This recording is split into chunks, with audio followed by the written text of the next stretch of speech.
បាទសូមអរគុណដល់បងប្អូនសារព័ត៌មានដែលបានលើកសំណួរនេះទី1យោងតាមអនុសរណៈនៃការយោគយល់គ្នានេះយើងខ្ញុំនឹងមានក្រុមការងារបច្ចេកទេសចម្រុះមួយដែលក្រុមការងារនេះនឹងសិក្សាវាតម្លៃទៅលើទីតាំងដែលយើងយល់ឃើញថា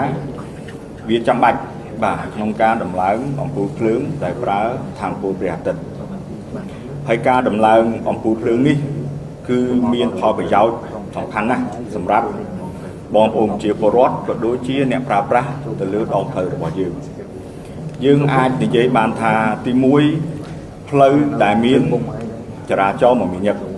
ដូចអ្វីដែលយើងបានគិតនេះគឺផ្លូវលេខ5លេខ6ហើយនឹង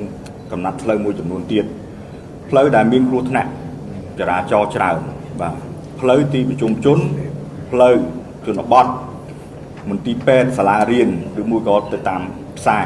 គឺក៏សំខាន់ក្នុងការដំឡើងអំពូលភ្លើងប្រើថាមពលព្រះអាទិត្យនេះហើយជាពិសេសទៀតគឺកាត់បន្ថយគ្រោះថ្នាក់ចរាចរណ៍បើយោងតាមការសិក្សារបស់វិទ្យាឋានអន្តរជាតិពាក់ព័ន្ធទៅនឹងផ្លូវថ្នល់របស់យើងបានបង្ហាញថាពន្លឺអំពូលភ្លើងដែលមានភ្លើងគ្រប់គ្រាន់ទៅតាមដងផ្លូវជាតិឬមួយក៏ផ្លូវសំខាន់មួយចំនួនអាចកាត់បន្ថយគ្រោះថ្នាក់ចរាចរណ៍ចន្លោះពី20ទៅ30%បាទដូច្នេះការដំឡើងអំពូលភ្លើងនេះនឹងជួយយើងថាពីមុនយើងធ្វើផ្លូវគឺយើងមានសង្ឃឹម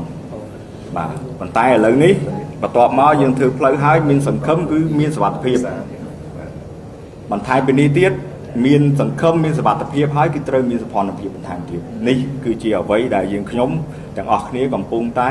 សហការគ្នាបាទធ្វើយ៉ាងណាឲ្យផ្លូវជាតិរបស់យើងទៅតាមបណ្ដារាជធានីខេត្តឲ្យមានបាទភាពល្អប្រសើរបន្ថែមទៀតបាទ